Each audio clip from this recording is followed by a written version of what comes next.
কপাল পোড়া মুসলমান। আজ কিছু নাস্তিক মুরতাদ মুসলমানের ঘরে জন্ম নেওয়ার পরেও ইসলামের প্রচার প্রসারে কোরআনের বিরুদ্ধে, নবীর বিরুদ্ধে, ইসলামের বিরুদ্ধে স্লোগান শুরু করে দেয়। কথা বলেন ঠিক কিনা? আরে রাম বাম নাস্তিক মুরতাদ যারা আছে, চ্যাটার্জি মুখার্জি বলেন, যত নাস্তিক মুরতাদ যারা আছে, বর্তমান মুসলমানদেরকে নিয়ে একটা প্ল্যান তৈরি করেছে মুসলমানদেরকে কিভাবে ধ্বংস করা যায়। আমরা বলে দিতে চাই, এদেশের টেকনাফ থেকে তেতুলিয়া, রূপসা থেকে পাতুরিয়া, ও মুসলমান শুনে রাখেন, তারা যদি গৌর গোবিন্দর বেশে, তারা যদি গৌর গোবিন্দর রূপ ধারণ করে আবার এই জমিনে ফিরে আসতে চাই, আমরা শাহজালালের ভূমিকা পালন করব, শাহজালালের ভূমিকা পালন করব, শাহজালালের ভূমিকা পালন করব। কথা বলেন ঠিক কিনা? তোমরা মনে করছো মুসলমান ঘুমিয়ে আছে? আরে সাহাবায়ে কেরামের জিন্দেগি দেখো, তারা নিজের জীবনকে ইসলামের জন্য কুরবান করেছে, ইসলামের জন্য কুরবান করেছে। সাহাবায়ে কেরামের জিন্দেগি দেখো, একজন মহিলা সাহাবী ইসলামের জন্য, ঈমানকে মজবুত রাখার জন্য, ঈমানকে টিকিয়ে রাখার জন্য নিজের জীবনটা কুরবান করে দিয়েছে। এরপরও ইসলামের উপর আঘাত আসবে, ঈমানের উপর আঘাত আসবে, নবীর উপর আঘাত আসবে, তারা এটা মেনে নেয় নাই। আমরাও কখনো মেনে নিতে পারবো? মুসলমান কি মনে করেছেন ঘুমিয়ে থাকবেন? আর কত ঘুমিয়ে থাকবেন মুসলমান?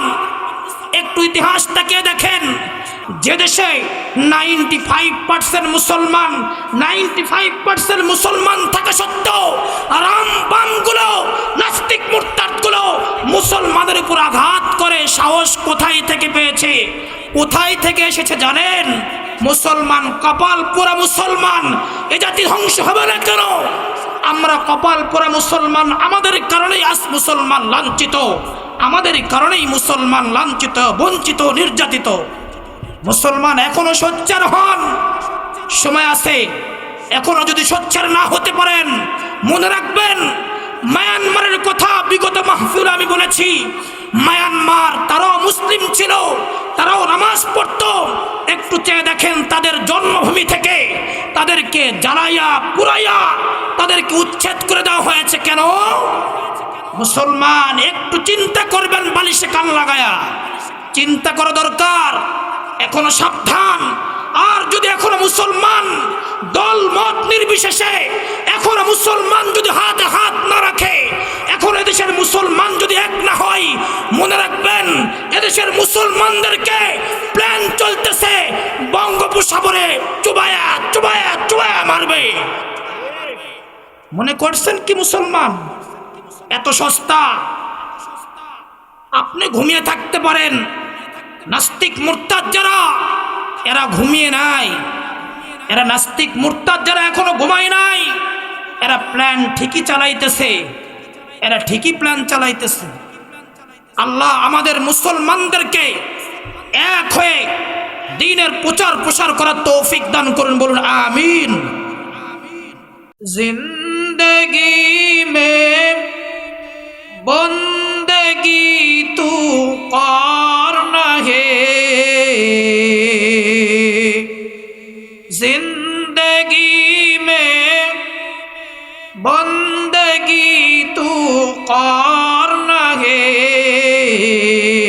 जिंदगी में बंदगी शर्मिंदा है, जिंदगी में बंदगी शर्मिंदा है। आयते हम कुछ न कुछ खरीदने को, जैसे हो रोशन मेरे कल्बू रहू, आयते हम कुछ न कुछ खरीदने को, जैसे हो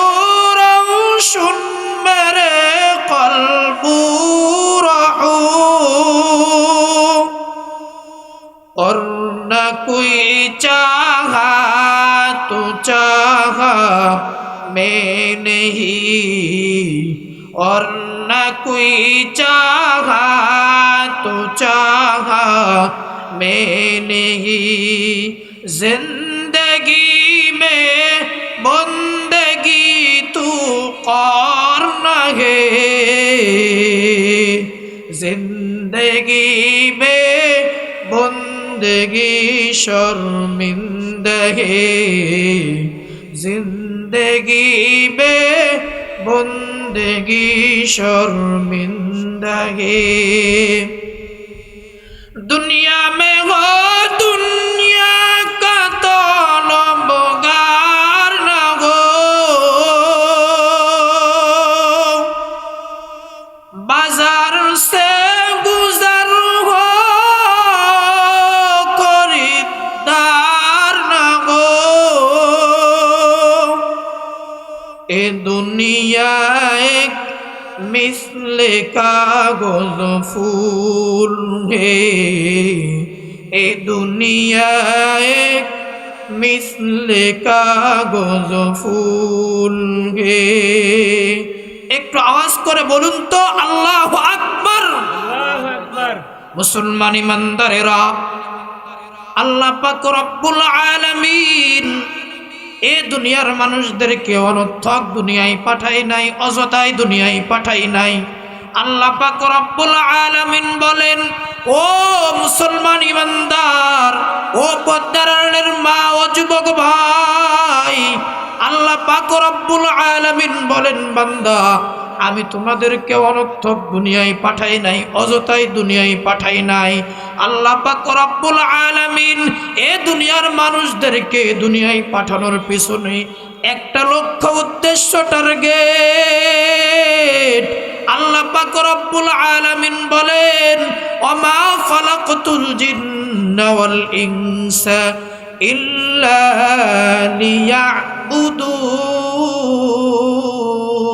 লিয়াবুদুন আল্লাহ পাক রব্বুল আলামিন বলেন ও নবীর উম্মতের দল আল্লাহ পাক রব্বুল আলামিন বলেন বান্দা আমি আসমান বানাইলাম তোমার গোলামি করার জন্য আমি চন্দ্র সূর্য বানাইলাম তোমার গোলামি করার জন্য ও নবীর উম্মতের দল পাহাড় পর্বত আল্লাহ বানাইছে মানুষের গোলামি করার জন্য ও মুসলমান ইমানদার আমরা আমাদের দু চোখ দিয়ে যা কিছু দেখি আল্লাহ পাক রব্বুল আলামিন সব কিছু বানাইলেন মানুষের গোলামি করার জন্য আর আল্লাহ তাআলা বলেন বান্দা আমি তোমাকে রিজার্ভ করে রাখলাম আমি তোমাকে রিজার্ভ করে রাখলাম একমাত্র আমি মাওলার গোলামি করার জন্য ও মুসলমান ইমানদার আজ আমরা দুনিয়ার মহব্বতে পড়িয়া দুনিয়া দুনিয়া করতে আমাদের মালিকের গোলামি থেকে দূরে ও কপাল পোড়া মুসলমান আজ আমরা রবের গোলামি থেকে দূরে যাওয়ার কারণে রে মুসলমান গোটা পৃথিবীর দিকে তাকিয়ে দেখেন একমাত্র মুসলমান জাতি ছাড়া অন্য কোনো জাতি নির্যাতিত নয় গোটা দুনিয়ার মুসলমান আজ আমরা মুসলমান বড় লাঞ্ছিত বঞ্চিত নির্যাতিত কেন রে মুসলমান আজ আমরা নবীর তরিকা থেকে দূরে সরে নবীর মহব্বত থেকে দূরে সরে ওই মালিক যে আল্লাহ পাক রব্বুল আলামিন আমাকে আপনাকে বানাইছে তার গোলামি করার জন্য ওই মালিকের গোলামি থেকে দূরে সরে রে মুসলমান আল্লাহ পাক রব্বুল আলামিন বলেন আফা হাসিবতুম আন্নামা খালাকনাকুম আবাসা ওয়া আন্নাকুম ইলাইনা লা তুরজাউন আমি তোমাদেরকে অনর্থক বানাই নাই আমি তোমাদেরকে দুনিয়ায় পাঠানোর পিছনে আমার একটা টার্গেট আমার একটা লক্ষ্য উদ্দেশ্য ও নবীর উম্মতের দল আজকে আল্লাহ তাআলা তোমাকে টাকার সম্পদ দান করেছে টাকার পাহাড়ের উপরে বৈশা তুমি তোমার মালিককে ভুলে গেছো না মুসলমান না, আজ তোমাকে আল্লাহ প্রচুর পরিমাণ সম্পদ দান করছে, সম্পদের মুখে পড়িয়া তোমার মালিকের গোলামি তুমি ভুলে গেছো। আজ তুমি দুনিয়া দুনিয়া করতে দুনিয়ার মহব্বত দিলের মধ্যে লালন করে মুসলমান। ও নবীর উম্মতের দল, আল্লাহ তাআলা যে আমাকে আপনাকে মুসলমান মা বাবার ঘরে জন্মদান করিয়া ঈমান নামের একটা সম্পদ আমাদেরকে দান করেছে। ও মুসলমান ঈমানদার, আল্লাহ পাক রব্বুল আলামিন যেই ঈমানটুকু আমাকে আপনাকে দান করেছে রে মুসলমান, এই ঈমানের হেফাজত করেছে সাহাবায়ে কেরাম। আজ আমরা মুসলমানের ঘরে জন্ম নেওয়ার পরেও মুসলমানিত্ব ঠিক রাখতে পারি না। আজ আমরা মুসলমানের ঘরে জন্ম নেওয়ার পরেও মুসলমানিত্ব ঠিক রাখতে পারি না। ও কপালপুরা মুসলমান, ঈমানি পরীক্ষা দিয়েছে একজন মহিলা সাহাবী হযরত সুমাইয়া রাদিয়াল্লাহু তাআলা আনহা। ও মুসলমান, ঈমানি পরীক্ষা দিয়েছে হযরত খাব্বাব, ঈমানি পরীক্ষা দিয়েছে হযরত হানজালা। ও মুসলমান ঈমানদার, ঈমানি পরীক্ষা দিয়েছে হযরত বেলাল, হযরত বেলাল রাদিয়াল্লাহু তাআলা আনহু। তাদের ঈমানটা কেমন ছিল মুসলমান? আমরা মুসলমানের ঘরে জন্ম নিয়েছি আর মনে মনে চিন্তা করি আমাদের জন্য মনে হয় জান্নাত দিয়ে দিছে আল্লাহ। এটাই তো মানুষ মনে করে যে মুসলমানের ঘরে জন্ম দিয়েছে আর মনে হয় আমরা মৃত্যুবরণ করব আর জান্নাত পেয়ে যাব। আরে না কপালপুরা মুসলমান, আজ কিছু নাস্তিক মুরতাদ মুসলমানের ঘরে জন্ম নেওয়ার পরেও ইসলামের প্রচার প্রসারে কোরআনের বিরুদ্ধে, নবীর বিরুদ্ধে, ইসলামের বিরুদ্ধে স্লোগান শুরু করে দেয়। কথা বলেন ঠিক কিনা? আরে রাম বাম নাস্তিক মুরতাদ যারা আছে, চ্যাটার্জি মুখার্জি বলেন, যত নাস্তিক মুরতাদ যারা আছে, বর্তমান মুসলমানদেরকে নিয়ে একটা প্ল্যান তৈরি করেছে মুসলমানদেরকে কিভাবে ধ্বংস করা যায়। আমরা বলে দিতে চাই, এদেশের টেকনাফ থেকে তেতুলিয়া, রূপসা থেকে পাতুরিয়া, ও মুসলমান শুনে রাখেন, তারা যদি গৌর গোবিন্দর বেশে, তারা যদি গৌর গোবিন্দর রূপ ধারণ করে আবার ওই জমিনে ফিরে আসতে চাই, আমরা শাহজালালের ভূমিকা পালন করব, শাহজালালের ভূমিকা পালন করব, শাহজালালের ভূমিকা পালন করব। কথা বলেন ঠিক কিনা? তোমরা মনে করছো মুসলমান ঘুমিয়ে আছে। আরে সাহাবায়ে কেরামের জিন্দেগি দেখো, তারা নিজের জীবনকে ইসলামের জন্য কুরবান করেছে, ইসলামের জন্য কুরবান করেছে। সাহাবায়ে কেরামের জিন্দেগি দেখো, একজন মহিলা সাহাবী ইসলামের জন্য, ঈমানকে মজবুত রাখার জন্য, ঈমানকে টিকিয়ে রাখার জন্য নিজের জীবনটা কুরবান করে দিয়েছে। এরপরও ইসলামের উপর আঘাত আসবে, ঈমানের উপর আঘাত আসবে, নবীর উপর আঘাত আসবে, তারা এটা মেনে নেয় নাই। আমরাও কখনো মেনে নিতে পারবো? মুসলমান কি মনে করেছেন ঘুমিয়ে থাকবেন? আর কত ঘুমিয়ে থাকবেন মুসলমান? একটু ইতিহাস তাকিয়ে দেখেন, যে দেশে 95% মুসলমান, 95% মুসলমান থাকা সত্ত্বেও রাম বামগুলো, নাস্তিক মুরতাদগুলো মুসলমানের উপর আঘাত করে সাহস কোথায় থেকে পেয়েছে? কোথায় থেকে এসেছে জানেন? মুসলমান, কপাল পোড়া মুসলমান। এ জাতি ধ্বংস হবে না কেন? আমরা কপাল পোড়া মুসলমান, আমাদের কারণেই আজ মুসলমান লাঞ্ছিত, আমাদের কারণেই মুসলমান লাঞ্ছিত, বঞ্চিত, নির্যাতিত। মুসলমান এখনো সোচ্চার হন, সময় আছে।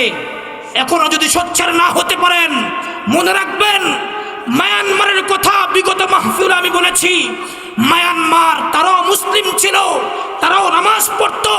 একটু চেয়ে দেখেন, তাদের জন্মভূমি থেকে তাদেরকে জ্বালাইয়া পুরাইয়া তাদেরকে উচ্ছেদ করে দেওয়া হয়েছে কেন? মুসলমান একটু চিন্তা করবেন, বালিশে কান লাগায়া চিন্তা করা দরকার। এখনো সাবধান। আর যদি এখনো মুসলমান দল মত নির্বিশেষে এখনো মুসলমান যদি হাতে হাত না রাখে, এখন এদেশের মুসলমান যদি এক না হয়, মনে রাখবেন এদেশের মুসলমানদেরকে প্ল্যান চলতেছে বঙ্গোপসাগরে চুবায়া চুবায়া চুবায়া মারবে। মনে করছেন কি মুসলমান এত সস্তা? আপনি ঘুমিয়ে থাকতে পারেন, নাস্তিক মুরতাদ যারা এরা ঘুমিয়ে নাই, এরা নাস্তিক মুরতাদ যারা এখনো ঘুমায় নাই, এরা প্ল্যান ঠিকই চালাইতেছে, এরা ঠিকই প্ল্যান চালাইতেছে। আল্লাহ আমাদের মুসলমানদেরকে এক হয়ে দ্বীনের প্রচার প্রসার করার তৌফিক দান করুন, বলুন আমিন। মুসলমান ইমানদারেরা, ও নবীর উম্মতের দল, সাহাবায়ে কেরাম ঈমানি পরীক্ষা দিয়েছেন। সাহাবায়ে কেরামের ঈমানি পরীক্ষা কেমন ছিল রে মুসলমান? হযরত হানজালা রাদিয়াল্লাহু তাআলা আনহু ঈমানি পরীক্ষা দান করেছেন। হযরতে বেলাল রাদিয়াল্লাহু তাআলা আনহু ঈমানের পরীক্ষা দিয়েছেন। ও মুসলমান ইমানদার, পয়গম্বরের একজন সাহাবী আব্দুল উজ্জা ঈমানি পরীক্ষা দিয়েছেন। আব্দুল উজ্জা এখনো কালেমা গ্রহণ করে না, কালেমা গ্রহণ করে নাই, কিন্তু মায়ার নবীর প্রতি এমন প্রেম মহব্বত ভালোবাসা দিলের মধ্যে লেগেছে। একদিন চাচার কাছে বলে, ও চাচা, আমার মক্কায় থাকতে আর মনে চাই না, মায়ার নবী আমার হিজরত করে মদিনায় চলে গেছে। আব্দুল উজ্জা চাচার কাছে লালিত পালিত এতিম মানুষ, চাচার কাছে বসে একদিন বলে, চাচা, আমি আপনাকে একটা কথা বলতে চাই, আপনার কাছ থেকে একটা কথা শুনতে চাই। চাচা বলুন তো, আল্লাহর পয়গম্বর ওই যে আব্দুল্লাহর পোলা মুহাম্মদ, ও চাচা বলুন তো মুহাম্মদ কেমন মানুষ? ও মুসলমান ইমানদার, আব্দুল উজ্জা বলে, চাচা বলুন তো মুহাম্মদ কেমন মানুষ? চাচাই ডেকে বলে, আব্দুল উজ্জা মুহাম্মাদের মতো ভালো মানুষ এ জমিনের মধ্যে আর কেউ নাই, কেউ নাই। আব্দুল উজ্জা চাচাকে ডেকে বলে, চাচা, আমার মক্কায় থাকতে আর মনে চাই না, মনে চাই না। চাচা, আমাকে মদিনায় যেতে মনে চাই। চাচা, আমি মদিনায় চলে যেতে চাই। ও নবীর উম্মতের দল, ও যুবক ভাই, ও পদ্মার আড়ালের মা, চাচাই ডেকে বলে, আব্দুল উজ্জা তুমি কেন মদিনায় যেতে চাও? আব্দুল উজ্জা বলে, চাচা, আমি মক্কা মদিনায় গিয়া আমি ওই মুহাম্মাদের কালেমা গ্রহণ করতে চাই। চাচাই ডেকে বলে, আব্দুল উজ্জা তুমি কি আমাদের ধর্মে চুনকালি মেখে দিতে চাও? আব্দুল উজ্জা বলে, চাচা তুমি যাই বলো না কেন, আমি আর মক্কায় থাকতে পারবো না, আমি আর মক্কায় থাকতে পারবো না। ও মুসলমান ইমানদার, চাচাই ডেকে বলে, রে আব্দুল উজ্জা, তুমি যদি মদিনায় চলে যাও তাহলে শুনিয়া রাখো, শুনিয়া রাখো, তোমার সম্পদগুলো তোমাকে ছেড়ে দিতে হবে, তোমাকে আর সম্পদ দেওয়া হবে না। আব্দুল উজ্জা বলেন, নেন চাচা নেন, আমার সমস্ত সম্পদগুলো আপনাকে দিয়ে দিলাম। চাচাই ডেকে বলে, আব্দুল উজ্জা শুধু সম্পদ নয়, কয়দিন আগেই তোমাকে বিবাহ দেওয়া হয়েছে, তোমার বিবিকে তালাক দিতে হবে। আব্দুল উজ্জা বলে, চাচা কোনো সমস্যা নাই, আমার বিবিকে আমি তালাক দিয়ে দিব, কোনো সমস্যা নাই। আব্দুল উজ্জা বলে, চাচা আর একটা মুহূর্ত আমার মদিনায় থাকতে মনে চাই না। আব্দুল উজ্জা বলে, চাচা আমি রওনা হলাম মদিনার উদ্দেশ্যে। চাচাই ডেকে বলে, রে আব্দুল উজ্জা এতটুকুই নয়, এতটুকুই নয়, তোমার পরিধান করা শরীরে যে কাপড়গুলো আছে, আব্দুল উজ্জা তোমার কাপড়গুলো খুলিয়া দাও, খুলিয়া দাও। আব্দুল উজ্জা চোখের পানি ছেড়ে কান্দে আর চাচাকে ডেকে বলে, চাচা আমি বড় এতিম মানুষ, ও চাচা তুমি আমাকে লালন পালন করেছো, আমার শরীর থেকে কাপড়গুলি নিবেন না। চাচা আমার শরীরের কাপড়গুলো আপনাকে দিয়ে দিলাম। ও মুসলমান ইমানদার, ঈমানি পরীক্ষা তারা কেমন দিয়েছে রে মুসলমান? আব্দুল উজ্জা যখন শরীর থেকে কাপড়গুলো খুলিয়া দেয়, শরীর থেকে কাপড়গুলো যখন খুলিয়া দেয়, একটা মাত্র কাপড় লুঙ্গিটা পরিধান করে আসে। ও মুসলমান ইমানদার, আব্দুল উজ্জা যখন শরীরের সমস্ত কাপড়গুলো খুলিয়ে দিয়েছে, লুঙ্গিটা মাত্র আছে। আব্দুল উজ্জা বলে, চাচা সমস্ত কাপড়গুলো খুলিয়ে দিলাম, আমার পরিধান করা একটা মাত্র লুঙ্গি। চাচা আমার ও চাচা লুঙ্গিটা মাত্র আমারে দেন।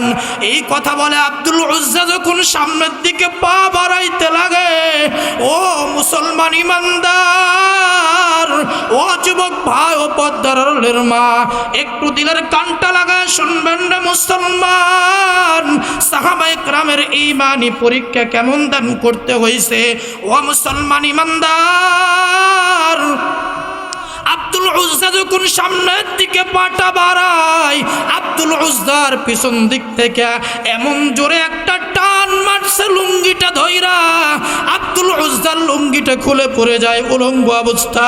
আব্দুল উজ্জা চোখের পানি ছেড়ে কান্দে আর বলে, চাচা সমস্ত কাপড়গুলি খুলে দিলাম, আমার একটা মাত্র পরিধান করার লুঙ্গি, চাচা তোমার কি একটু দিলাম মায়া হয় না? চাচা তুমি আমার লুঙ্গিটাও কি খুলে নিলা? ও মুসলমান ইমানদার, চাচা এরপরে উট তাড়ানোর চাবুকটা লইয়া আব্দুল উজ্জার উপর আঘাত শুরু করেছে। ও মুসলমান ইমানদার, আব্দুল উজ্জার শরীরে আঘাত, এমন আঘাত করে আব্দুল উজ্জার শরীর থেকে চামড়া ফাটিয়া রক্তগুলো টপ টপ করে জমিনের মধ্যে পড়েছে। ও মুসলমান ইমানদার, আব্দুল উজ্জা চিল্লায় চিল্লায় কান্না করে আর বলে, চাচা আর কত নির্যাতন করবা আমারে? ও চাচা তুমি আজ আমাকে নির্যাতন করতে করতে তুমি আমারে মারতে মারতে যদি মেরেই ফেলে দাও চাচা, যেই মুহাম্মাদের মহব্বত ভালোবাসা আমার দিলে লালন করেছি, ও চাচা আমি ওই মুহাম্মাদের মহব্বত ভালোবাসা আমার দিল থেকে ছুটাইতে পারবো না। আব্দুল উজ্জাকে এক পর্যায়ে আঘাত করতে করতে করতে করতে আব্দুল উজ্জার শরীরটা ক্ষত বিক্ষত, আব্দুল উজ্জা বেহুশ হয়ে জমিনের মধ্যে পড়ে রয়। ও নবীর উম্মতের দল, ও যুবক ভাই, পদ্মার আড়ালের মা, আব্দুল উজ্জা বেহুশ হয়ে জমিনের মধ্যে পড়িয়া আছে মুসলমান। কিছুক্ষণ পর যখন আব্দুল উজ্জার হুঁশটা ফিরে যায়, আব্দুল উজ্জা ডানে তাকাই কেউ নাই কেউ নাই, আব্দুল উজ্জা বামে তাকাই কেউ নাই, আব্দুল উজ্জা পিছনের দিকে তাকাই কেউ নাই কেউ নাই, আব্দুল উজ্জা সামনের দিকে তাকাই পরিচিত কাউরে দেখতে পাই না দেখতে পাই না। আব্দুল উজ্জা মনে মনে চিন্তা করে, হয় রে ভাই, আমার এই দুনিয়ায় আপন বলতে আর কেউ নাই, দুনিয়ার যার কেউ নাই তার একমাত্র আপন হলো আল্লাহ। আব্দুল উজ্জা আল্লাহকে ডাকে আর বলে, আল্লাহ এ দুনিয়ায় আপন বলতে আর কেউ নাই কেউ নাই, কিন্তু আমি আব্দুল উজ্জা আর একটা মুহূর্ত মদিনায় থাকতে চাই না। কিভাবে উলঙ্গ অবস্থা, কিভাবে এত দূর রাস্তা মক্কা থেকে মদিনায় যাইবে? আব্দুল উজ্জা মার কাছে যা বলে, মা গো, ও মা, আমার বাবার রেখে যাওয়া একটা কম্বল একটা চাদর আমারে দাও না। আব্দুল উজ্জাকে মা একটা কম্বল দেওয়ার পর, ও মুসলমান ইমানদার, কিতাবের মধ্যে উল্লেখ করে আব্দুল উজ্জা কম্বলটাকে দুই ফাল্টা করিয়া একটা কোনো মতন পরার জন্য, একটা কোনো মতো পরার জন্য রাখছে, আর একটা কম্বল আর এক ফাল্টা দিয়া শরীরটা ঢাকার জন্য রাখছে। মুসলমান ইমানদার, কিতাবের ভাষায় উল্লেখ করে কোনো মতো নিচের সতরটাকে ঢেকে রাখছে। যদি আব্দুল উজ্জা সোজা হয়ে দাঁড়ায় তাহলে আব্দুল উজ্জার সতরটা খুলিয়া যায়, হিটার উপরে কাপড়টা উঠিয়া যায়। ও মুসলমান ইমানদার, একটা কথা আপনাদেরকে বোঝানোর জন্য বলছে রে মুসলমান, সাহাবায়ে কেরাম ইসলামের জন্য, কোরআনের জন্য, নিজের ঈমানকে ঠিক রাখার জন্য কেমন কষ্ট করেছে, কেমন ত্যাগ করেছে। ও মুসলমান ইমানদার, আব্দুল উজ্জা কিন্তু এখনো কালেমা গ্রহণ করে নাই, এখনো কালেমা গ্রহণ করে নাই, কিন্তু কালেমাওয়ালার নবীর প্রেম মহব্বত ভালোবাসা অন্তরের মধ্যে লালন করেছে। ও মুসলমান ইমানদার, আব্দুল উজ্জা মক্কা থেকে মদিনায় রওনা করেছেন।